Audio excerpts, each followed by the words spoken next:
वो तो मेरा काम है। तुम तो चिल्लाते जाओगे, बहुत से आते हैं बाबा जी हम आपका उपदेश नहीं सुनना चाहते। हमने कहा भाई बहुत अच्छी बात, हम उनसे बुरा कब मानते हैं। चोर आओ, डकैत आओ, ये आओ, सब आ जाओ, बड़े ध्यान से मेरी बातों को तो वो तो लेके रखेगा। अब मैं कुछ आपको सुनाना चाहता हूं। वन व्यवस्थाएं थी, उसका आपने उल्लंघन किया, उसको तोड़फोड़ दिया, उसको बिगाड़ दिया, नष्ट और भ्रष्ट कर दिया, तो आप सब के सब लोग रो रहे हैं। कोई ऐसा नहीं है कि जो नहीं रो रहा, सब रो रहे। अगर कहो कि नहीं भाई धनी मानी हंस रहे ना, वो तुमसे ज्यादा रो रहे, वो तुमसे भी ज्यादा भयंकर रो रहे। लेकिन तुम क्या कहते हो कि नहीं धनी हंस रहा। मैं कलकत्ते में बैठ के एक बगीचे में चुपचाप बैठा हुआ था, तो दो आदमी बड़े सेठ पास में बैठ गए और आपस में बात करने लगे। अरे क्या जमाना है, क्या मुसीबत है कि दिन में खाना भी नहीं खा सकते हैं, क्या आफत है। इससे अच्छा तो यह है कि बेचारा ये गरीब सो रहा है, ये बड़े आराम में बड़े सुख में है, और हम इतने पैसे वाले, मकान वाले और सब कुछ होते हुए और इतनी परेशानी में। तो हमने कहा अरे सेठ जी क्यों आप चिल्ला रहे हो, पहले तो तुम ये देखो कि ये जो सो रहा है वो कौन है, उसको जगाओ। उसको जगा गया, भाई तुम कौन हो। कह लगे अरे बाबूजी हम तो ठेला चलाते हैं। कितना दिन में कमाते हो? बाबूजी बड़ी मुश्किल से 20 रुपए मिल जाते हैं। तो अरे भाई ये बताओ कि दुनिया में सुखी कौन है? कह लगे जिनके पास कोठियां, जिनके पास मोटरें, जिनके पास कपड़े, जिसके पास धन है और जिसके पास ये और जिसके पास वो बहुत। हमने कहा देखा सेठ जी तुम कितना रो रहे थे, और ये क्या कह रहा है कि तुम सुखी और तुम कह रहे सुखी, दोनों ब्रह्म, न वो सुखी न वो सुखी। न वो सोच रहा है ये सुखी होंगे, ये सुखी होंगे। वो जो जिनके पास कोठियां, उनको वो तो बाबा जी जानते, उनको कोई सुख नहीं। तब तो बाबा जी कहते हैं कि हमको कोई खरीद नहीं सकता। हिंदुस्तान में कोई पैदा ही नहीं हुआ कि बाबा जी को कोई अपने धन दौलत जवाहरात मकान और जमीन से खरीद ले। ये तो आप दिमाग से बात हमेशा निकाल देना, कोई हिंदुस्तान में बाबा जी को खरीद नहीं सकता। और बाबा जी इतने लक्ष्य के पक्के हैं कि मेरे पास बड़े बड़े नेता और लीडर और जो प्रधानमंत्री जो उनके लड़के चले गए वो भी मेरे पास पहुंचे और बड़ा उन्होंने लालच दिया। मैंने कहा इसका असर मेरे ऊपर में धूल के बराबर भी है, लेकिन तुम देश का भला नहीं कर सकते। हम तुमको लिख करके देते हैं, आपके द्वारा देश का भला नहीं होगा। हम लिखते हैं आगे बड़ा आपके द्वारा नुकसान होगा देश का, और खूरेजी होगी देश की, और ये होगा और बर्बादी होगी और महंगाई होगा। सब जड़ दिया, और महात्माओं की बात नहीं मानोगे तो ये रास्ता खुशहाली का नहीं, सब कुछ कह दिया। तो मतलब यह है कि बड़े लालच दिए जाते हैं। लोग सोचते होंगे कि शायद बाबा जी को कोई खरीद ले। यह कहो। अब मेरी बात बड़े ध्यान से यहां से आप शुरू करें। पहले तो ये आप बताइए कि आप किराए पर आए हो? ए बच्चियों मैं तुमको किराए पे लाया हूं? बोलो बच्चियों जोर से। पैसे को कह रहे नहीं। तो ये बताओ बच्चे बच्चियों मैंने कुछ तुमको रुपया बांटा है? कहते नहीं बांटा। अब एक बात तो आपकी है साथ में, मेरे पास तो कोई बच्चा है नहीं, मैं अकेला फकत हूं। अगर तुम्हारी दृष्टि से देखा जाए तो मेरे पास कोई बच्चा। अब ये बताओ जब मेरे पास कोई बच्चा नहीं और मैं तुमको कहता हूं कि तुम किराए के मकान में, तो क्या मैं अमृत के मकान लूं? मैं भी किराए के मकान, आपको भी छोड़ना मुझे भी छोड़ना। तो जब मेरे पास बच्चा नहीं तो मोह किसका, लोभ किसका, झूठ किसका, वादा खिलाफी किसके लिए, चोरी किसके लिए, संग्रह किसके लिए? तो मैं ये समझता हूं कि ये जितने खड़े बैठे हैं बच्चे बच्चियां, ये सब मेरे बच्चे हैं। उस दृष्टि से, ज्ञान दृष्टि से तो सब आप मेरे बच्चे हैं, और संसार की दृष्टि से आप अपने माँ बाप के बच्चे हैं। बात समझ में आई? मोटी बात को समझ लीजिए आप। बाबा जी को तो कोई राष्ट्रपति और प्रधानमंत्री बनना नहीं है, न इसकी कोई ख्वाहिश है। अब समझ लो अच्छी तरह से आप।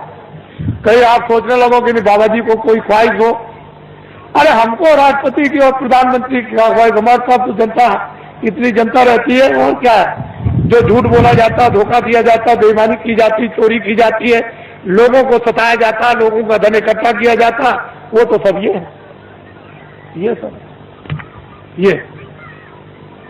तो ये भी आपको पता चल गया कि बाबा जी न प्रधानमंत्री बनते, न बनेंगे, न ख्वाहिश है, न इच्छा, न राशि। अब ये बातें बिल्कुल आपके सामने साफ हो गई। अब दूसरी बात तो अब कुछ नहीं, अब ये उत्तर प्रदेश में जो ये कहा गया है, अखबारों और रेडियो पर बड़ा जोरदार भाषण जो सीधा दिया गया है, तो लोगों ने सोचा होगा कि अरे भाई बहुत अच्छा है, देश में बड़ी तकलीफ, सूखा और अकाल की आ गई, और बड़े लोग जो हमारे नेता और लीडर है बड़ा ध्यान रखते हैं, बड़ा ख्याल। असल में जब सत्याग्रह चल रहा था तो इन्हीं नेताओं और लीडरों को लोग क्या कहते हैं, देवता है, देवता।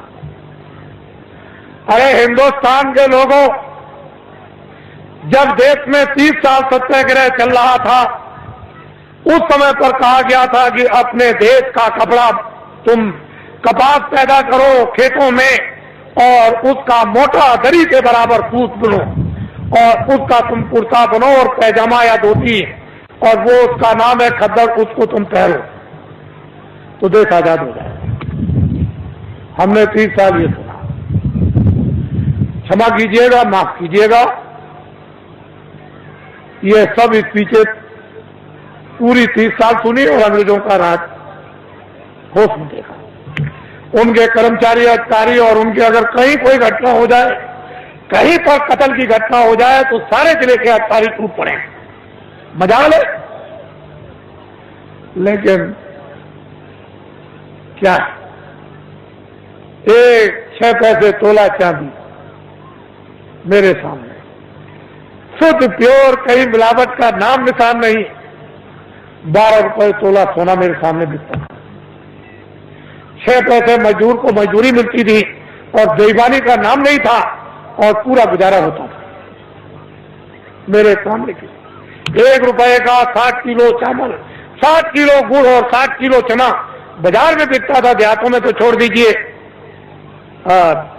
सब लोग, ये इनकी व्यवस्थाएं बनाई हुई थी कि 1 इंच भी जमीन किसी के पास नहीं है तो बड़ई तुम चले आओ खेत में, 1 बोझा बांध लो, लोहार बांध लो, धोबी बांध लो, ब्राह्मण बांध लो, जिसके पास जमीन नहीं खेत में आ जाओ 1 गट्ठा बांध के, और 100 घर गांव में हुए तो 100 गट्ठे उसके 1 फसल करो गए। 2 फसलें होती थी 6 महीने के बाद। 100 गट्ठे धोबी, 100 गट्ठे बड़ई, 100 गट्ठे नाई, 100 गट्ठे ब्राह्मण, ये बांधते थे। और उस वक्त में 1 गट्ठा वो तो 200 गट्ठे हो गए एक के पास। क्या जरूरत है उसको खेती जोतने की और खेती रखने की, उसका तो पूरा। और ये हमारे छत्री और ब्राह्मण चुपचाप बच्चों को भेज दें, चले जाओ नाई के पास अनाज है, बड़ई के पास रखा हुआ, धीरे से सफाई पर ले आओ, और ये चुपचाप भेज करके बच्चों को अनाज रात को अंधेरे में कि हम फसल आएगी घर में अब नहीं है तो जाओ ले आओ, और मैं ब्याज के सफाई पर दे देंगे। हमने देखा ब्याह शादी में ये छत्री और ये ब्राह्मण उन छोटे लोगों के काम, कपड़ा देना, ये देना, वो देना, अनाज देना, दूध देना, और फिर घी देना, लकड़ी देना, किसी तरह की छोटे को कोई तकलीफ नहीं हो पाती। हमने देखा कोई छोटों के साथ अन्याय तो कर ले, हम देखते तो हमने देखा 30 बार सत्याग्रह देखा। क्षमा कीजिएगा, 48 में आजादी मिली, 5000 भी हिंदुस्तान में कदर करने वाले नहीं थे। समूचे हिंदुस्तान में पाकिस्तान को भी मिला दिया जाए, उसमें भी और लंका को भी मिला दिया जाए, तो 5000 हिंदुस्तान में कदर करने वाले नहीं थे। जब ये कहा गया कि देश आजाद हो गया, कदर कर लो, कह लगे हम नहीं करेंगे, अपने घर और मकान कौन जलवाएगा, कौन बर्बाद कराएगा, इतना खौफ था। और एक दिन की आवाज पर इन बच्चों ने 1 करोड़ ने चाट, चलो जंगलवासियों, चलो चलो जंगलवासियों, आप अपनी जगह पर रहो बच्चों, वही धीरज के साथ सब लोग उसी जगह बैठे रहो, अपनी अपनी जगह पर बैठे रहो।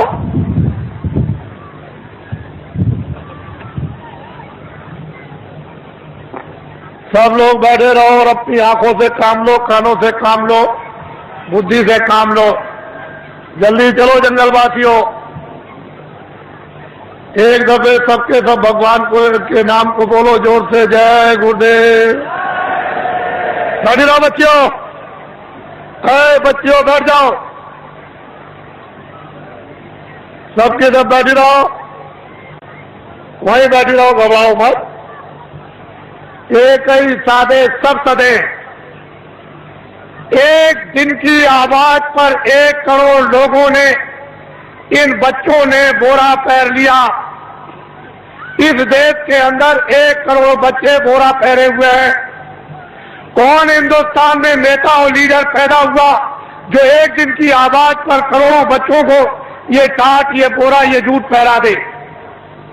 इनको देखो आप, पहले इतनों को देख लो, अभी तो आप आगे बहुत कुछ देखना है। इनको देखो, ये आपके सामने आ रहे हैं, बदन पर बोरा तो नहीं पहरे। मर्यादा के लिए एक लंगोटी तो जरूर है, लेकिन इनको देखो आप। जल्दी चलो बच्चों, जल्दी से इनको देखिए आप। हमको ये दिखाना है आपको कि एक दिन की आवाज पर इस देश के लिए, देश के काम के लिए, देश की सुरक्षा के लिए, देश के न्याय के लिए, देश की व्यवस्था के लिए, काश्तकारों के लिए, कर्मचारी अधिकारियों के लिए, मजदूरों के लिए और छात्रों के लिए, सेठ और साहूकारों के लिए अगर 1 करोड़ बच्चे एक दिन की आवाज पर ये टाट पहन ले तो ये कोई साधारण और आसान काम नहीं है। तुमने इतनी बड़ी बड़ी ताकत लगा दी और 5000 को भी तुमने खतर और टोपी पैजामा धोती नहीं ठहरा पाया, और 1 करोड़ बच्चे टाट पहरे देश में घूम रहे हैं। पहले तो लोगों ने सोचा था कि बाबा जी मजाक कर रहे होंगे। बाबा जी कोई किसी के साथ मजाक नहीं करते। इनको देखो अपनी आंखों से, बच्चे और बच्चियों बैठे रहो, वहीं से सब कुछ दिखाई देगा। क्यों घबराते हो? सब दृश्य दिखाई देगा, पूरा का पूरा। तो रात अंधेरे में तो हो नहीं रहा, ये तो आपकी आंखों के सामने रोशनी में हो रहा। बड़े ध्यान से आप इनको देखें और हमारी बातों को चुपचाप शांति से सुने। कोई बोलेगा नहीं बैठाने वाला, अपनी अपनी आवाज को बंद रखो। इनको देख लीजिए आप, फिर इस बात को बड़े ध्यान से सुने कि दिल्ली की लोकसभा में 1 साल का खर्चा जो एमपी जो दिल्ली में उस पार्लियामेंट लोकसभा में बैठते हैं, साल भर का लोकसभा का केवल खर्चा 35 अरब का। कितने अरब का? जोर से बोलो। 35 अरब का। इस भारत की आबादी यानी भारत की जनसंख्या 2 अरब की। कितने अरब की? जोर से बोलो, कितने अरब की? मैं आपकी बुद्धि से पूछना चाहता हूं कि दिल्ली की लोकसभा में एमपी बैठ करके, शासन करने वाले बैठकर ढंढोरा पीट कर अखबार रेडियो पर कि 80 करोड़ 80 करोड़ और 80 करोड़ का लोकसभा में बैठ करके बजट बनाया जाए, तो मैं आपसे मोटी बुद्धि से पूछना चाहता हूं, 2 अरब की आबादी को पूरा पड़ जाएगा? और रेडियो पर आपने जो ढंढोरा पीट रखा है और जो नसबंदी और गर्भपात आपने जो कुछ भी करवाया और 4-4, 5-5 महीने के बच्चों को जो आपने गिरवा दिया, क्या ये हत्या नहीं है? ये अपराध नहीं है? अंग्रेजों के राज में एक भी अगर गर्भपात गिराया जाता था और पता चल जाए अधिकारियों को, तो न्यायालयों में जाकर के उसको सजाए मौत की सजा होती थी। अरे देशवासियों, क्या वो कोई कानून नहीं था? इतने आपने गर्भपात गिराए, इतनी नसबंदी कर्मचारी अधिकारियों की आपने इमरजेंसी में इनको पकड़कर सेठ साहूकारों को, इन देवियों को और बच्चों को पकड़कर आपने इतना बड़ा, आपने जनसंख्या की कमी के लिए आपने जो काम किया, और इस समय पर 2 अरब की आबादी है। बोलिए आप फेल हो गए कि नहीं? बोलिए फेल हुए कि नहीं? हमने भी मेरठ देखा था 50 साल पहले, हमने भी दिल्ली 50 साल पहले देखी थी। एक मामूली सी दिल्ली थी, वो चांदनी चौक के इर्द गिर्द ही आबादी थी और बाकी दिल्ली में कुछ नहीं था। हमने अपने आंखों से देखा था। आज उस दिल्ली को देखिए तो एक जो दिल्ली से 30-40 मील की दूरी पर गांव भी होगा, वो भी शहर बस गया। हमने देखा था। आपने सबसे पहले आपने प्रजातंत्र में ये शासन करने वालों ने अपराध किया है कि इस जनता, प्रजातंत्र जनता के सामने आपने जनता की चोरी की, और ये अभी तक आपने नहीं बताया कि भारत की आबादी इतनी है। बोलिए अपराध है कि नहीं? बोलिए है अपराध। ये सबसे बड़ा अपराध भारतीय संविधान ये कहता है, बड़ा भारी अपराध है। जनता की प्रजातंत्र में चोरी नहीं करनी चाहिए, और आपने क्यों चोरी करके रखा इसको मैं बताना नहीं चाहता। मैं आपसे सबसे ये पूछना चाहूंगा, आप तो गृहस्थ आश्रम में बाल बच्चों में रहते हो, क्या आदमी अपनी स्त्री से कोई घर का या बाहर का राज छुपा सकता? कोई आपका गोपनीय भेद आपका यानी स्त्री से आप छुपा लेंगे? तो जब घर का और बाहर का कोई भेद स्त्री से नहीं छुप सकता है, तो क्या कोई फरिश्ते ऊपर से उतर आए? मान लो अगर कोई विदेशी देश का आदमी विदेशी देवी से, औरत से शादी करे, तो शायद हो सकता है कि वो बहुत बड़ा हो गया है, वो अपनी स्त्री से अपना राज छुपा लेगा? नहीं छुपाएगा। तो ये बताओ कि देश का आदमी विदेशी औरत से शादी चलते फिरते में करे, मंदिर भी ना हो और मस्जिद भी ना हो और मुल्ला भी ना हो और पंडित भी ना हो और दरिया का किनारा भी ना हो और कोई मंदिर और मठ भी ना हो, गिरजाघर भी ना हो, और चलते में अगर शादी कर ले तो उसको राजा बना दोगे? तो आपने ये सबसे बड़ी गलती क्यों की? भारत के प्रधानमंत्री ने विदेशी स्त्री से शादी की है और आपने ये अपराध क्यों किया कि उसको राजा बनाया? क्यों आपने ये अपराध कर डाला, ये बताइए। ये देश के लिए, जनता के लिए, ये अपने गौरव के लिए, अपनी जाति समाज के लिए ये क्या छोटा अपराध है? अब ये बताइए, जब आपने प्रधानमंत्री राजा बना दिया तो कोई गोपनीय अपनी स्त्री से राज छुपा सकता है? तो ये सिद्ध और साबित हो गया कि मंत्रालय का, फौज का और उनका, और जो योजना बनाते हैं, जो कमजोरियां हैं इस प्रजा की, इस जनता की, इस देश की, इस हथियारों की, उड़ने वाले हो, मारने वाले हो, जो कुछ भी फैक्ट्रियों का उत्पादन हो या संग्रह हो, वो सब विदेश में चला गया। मैं एक बात और आपको ये बताना चाहता हूं, उस समय पर ये राष्ट्रपति जो आए तब तो नहीं थे, लेकिन हमारे सरदार राष्ट्रपति थे जो रिटायर हो गए। उस समय पर यानी भारत की टकसाल करेंसी विदेशों में छपने के लिए दे दी गई। टकसाल और करेंसी विदेशों में छपने के लिए दे दी गई। भारत का संविधान और भारत की नीति, आप एमएलए और एमपी, और मतलब यह है कि जो भी संसद सदस्य हो वो राष्ट्रपति से शपथ ग्रहण करते हैं कि हम अपने भारत का, भारत की जनता का, भारत के विकास का और फौज का और फौज के सामान का हम कोई भी प्रतिज्ञा करते हैं गोपनीय भेद किसी विदेशी को नहीं बताएंगे और अपनी करेंसी किसी विदेश में नहीं छपवाएंगे।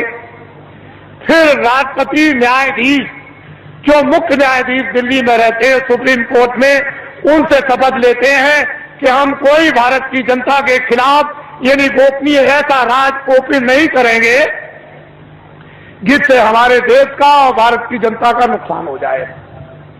और अगर आप ये गोपनीय राज भारत और भारत की जनता का फौज और फौज के सामान का अगर आपने ओपन कर दिया तो संविधान का अपराध आप लोगों को लग गया। वो करेंसी टकसाल विदेशों में छपने लगी। मैं ये बताना चाहता हूं कि जो टकसाल जो करेंसी विदेशों में रुपया छप रहा और छपवाया जा रहा और बताया जा रहा, क्या उस पर राष्ट्रपति के कोई हस्ताक्षर हुए? आपको ये बताया गया राष्ट्रपति द्वारा कि हस्ताक्षर हो गए राष्ट्रपति के विदेश में भारत की करेंसी इस देश को चलाने के उत्पादन के लिए और खुद और समृद्धि के विकास के लिए बाहर छपाई जाएगी। कोई राष्ट्रपति और उपराष्ट्रपति का कोई दस्तखत हुआ? आपने कभी सुना? तो आप क्या छत्री हो? क्या हो आप? कौन सी मूछ लगाई आपने? कौन से बाल लगाए? और फिर क्या तुम छत्री हो? क्या रखते हो बुद्धि?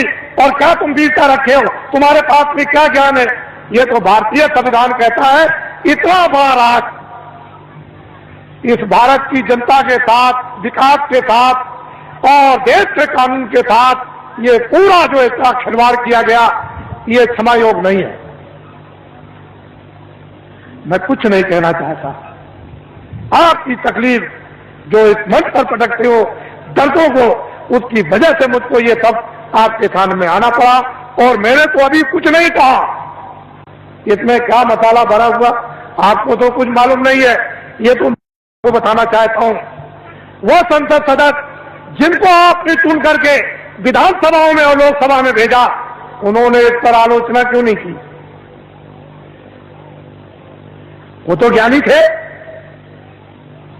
वो तो तुम्हारे भेजे हुए थे, तुम्हारे नुमाइंदे थे कि तुम्हारी तरफ से, तुम्हारे देश की तरफ से, तुम्हारे कानून की तरफ से, तुम्हारे